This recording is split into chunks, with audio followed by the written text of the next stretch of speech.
In a small American rural town, David lives with his abusive father William but without his mother, who left them when he was 5. At school, David likes to hang out with his crush Millie, a girl who dreams of traveling around the world. David knows about this dream and one day, he gifts Millie a snow globe with the Eiffel Tower in it. Millie loves it, but the sweet moment is interrupted by Mark, who teases David for being a dork and throws the snow globe in the middle of a frozen lake. David is determined to retrieve it, but when he walks on the ice, it's not thick enough to withstand his weight and it breaks. The frozen water takes the boy and it makes him panic to the point where he suddenly disappears from the lake, only to appear again inside a library. Confused and scared, David decides to ignore what just happened and go home. William immediately begins yelling at David for being late, so David hides in his room, locking the door. Furious, William begins pushing the door and when he's about to burst in, David disappears and shows up at the library again.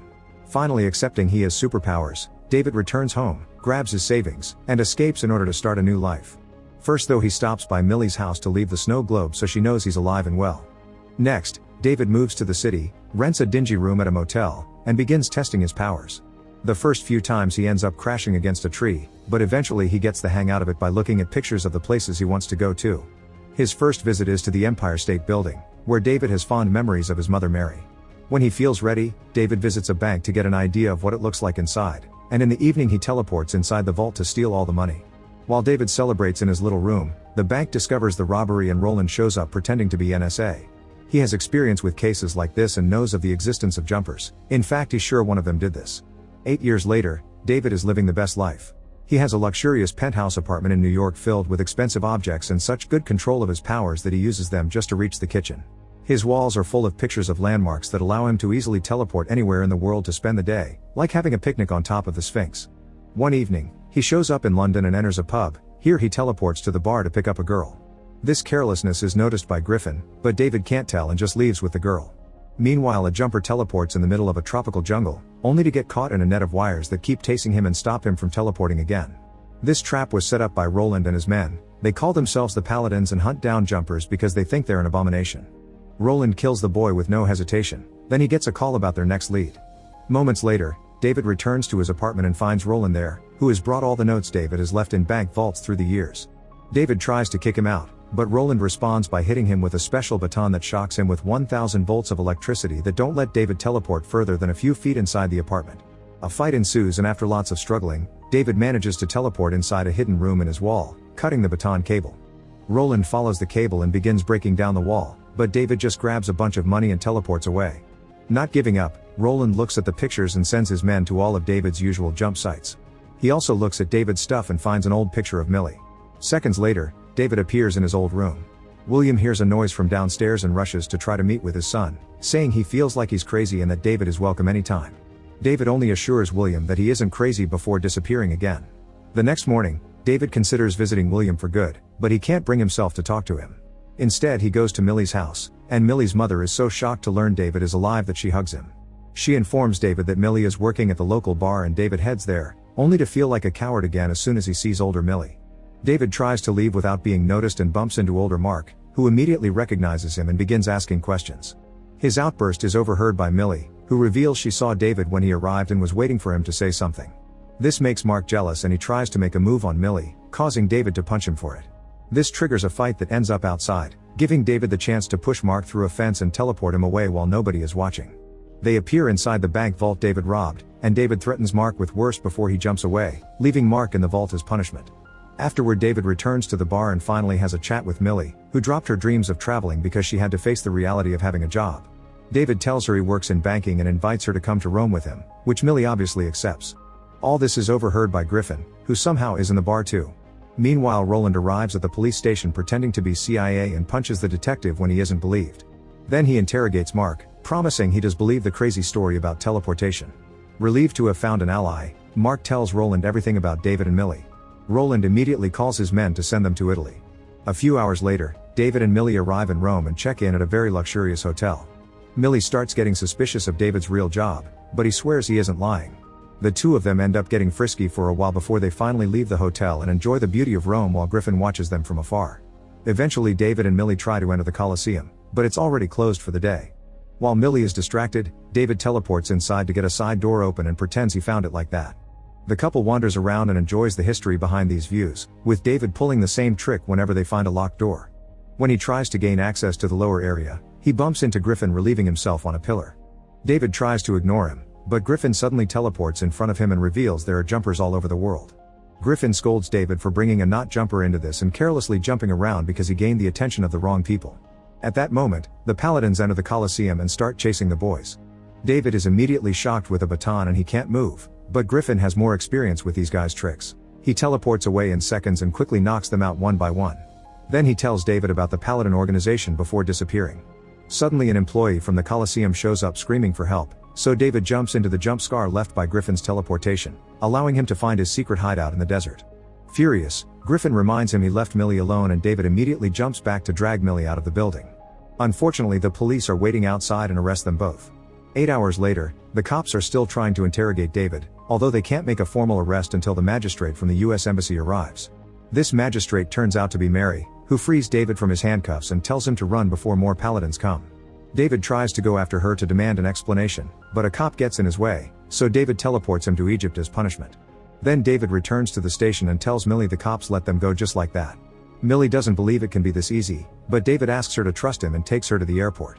Not understanding why they're running if things are supposedly fine, Millie demands an explanation.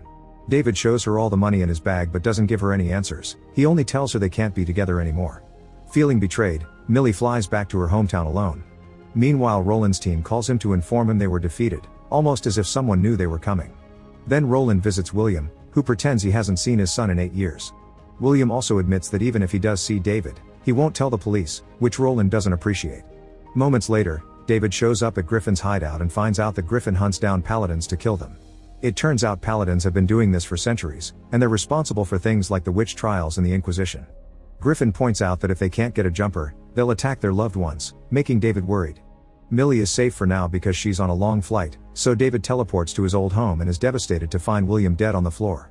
Grief doesn't allow David to think straight and he teleports William to the hospital, but there's nothing the doctors can do to save him. Furious, David goes to the police station and threatens Mark until he admits he was the one that told Roland everything about their hometown, including David's feelings for Millie. David realizes he must catch Roland before Millie lands in the US, so he teleports to Griffin's hideout to try to steal his Paladin research. Griffin doesn't let him, explaining that unlike the henchman, Roland is too dangerous. This makes David think they should team up to defeat him, but Griffin turns him down, saying he prefers to work alone. Then Griffin teleports to Tokyo and David follows him to keep bothering him about teaming up. Griffin prefers to steal a scar to have some fun, and brings David along, showing him how he can make the car jump along on the road. David never jumped with something this big, and Griffin confesses he once knew a guy that tried to teleport a whole building but died in the process. After David asks for the millionth time, Griffin accepts to team up as long as David doesn't contact him ever again. Afterward, the two of them teleport to the airport, but it's too late. Millie already landed and left. David goes to the bar to ask for her, and a waitress tells him Roland's been around asking for Millie too. Next, David teleports to Millie's apartment and is relieved to discover she's fine. Millie doesn't want to see him, but David can hear the Paladins approaching, so he begins confessing everything, teleporting to grab the snow globe on the shelves to prove it to her. This terrifies Millie and she tries to run away, thus David has no choice but to grab her and take her to Griffin's hideout. This makes Griffin furious because he knows the Paladins have a machine that allows them to open wormholes on the scar left by the jumps. In the meantime, Roland and his men arrive at Millie's apartment and do exactly as Griffin feared. While waiting for the wormhole to open, the boys hide, and David discovers that Griffin's research includes his own mother because Mary is a Paladin too. At that moment, Roland arrives and captures David with his electrical wires. When he's about to kill him, Griffin cuts in with a flamethrower and begins fighting Roland. To counter Roland's use of technology, Griffin teleports to the city to grab a bus and bring it back, making it fall on Roland. Unfortunately, Roland is fine, so Griffin uses the flamethrower again to push him back into the wormhole, then he follows him to continue fighting him at Millie's apartment. Meanwhile, Millie cuts the wires to save David and makes him promise he'll leave her alone after taking her home. David accepts but also confesses she's been his only love since they were kids. The sweet moment is interrupted by Griffin, who comes back with the Paladin's machine, thinking they won't be followed anymore. However, Roland uses the jump scar Griffin left to launch a hook that captures Millie and brings her to the apartment right before the scar closes. David wants to go to save Millie, but Griffin begins preparing a bomb to take it to the apartment and kill all the Paladins once and for all, not caring if Millie also dies in the process. Unwilling to lose Millie, David grabs the bomb and drops it at the Colosseum. Griffin immediately follows him and the two of them start fighting over the detonator as they teleport all over the world. Eventually they make it to the top of the Empire State Building, so David throws the detonator away and they have to jump after it. A new series of jumps begin, and Griffin teleports a truck to hit David when they make it to a Chechen battlefield. Ignoring the war around them, Griffin retrieves the detonator, but at that moment David jumps on him and pushes him against a pylon with enough current to keep Griffin trapped for a while. Afterward, David teleports back to Millie's apartment and finds her tied to the wall. As soon as he tries to rescue her, Roland attacks him with the baton and captures him too. Then Roland gets ready to kill him, but Millie apologizes for misjudging everything, and this gives David the support he needs to take his powers to the next level. Suddenly, the whole room disappears from the building and is teleported to the middle of the Huron River. David is feeling dizzy underwater, so Millie swims to him to ground him, helping him teleport again into the old library. After Millie wakes David up with a slap, David notices Roland is still around. He teleports Millie to a safe spot before jumping on Roland to take him to an isolated cave in the middle of the Grand Canyon. Before leaving, David points out that he's a good person because he could have left Roland with the sharks, yet he didn't. Many days later, David follows some clues about his mother to a house in a snowy area. He discovers Mary has a new life with a daughter here, and Mary admits she left him because she knew about his powers. Mary refuses to leave her job as a paladin and hugs him, explaining that she does love David but the only thing she can offer is a head start. David leaves as he accepts his mother is the enemy and meets with Millie, who leaves with him to a warmer place.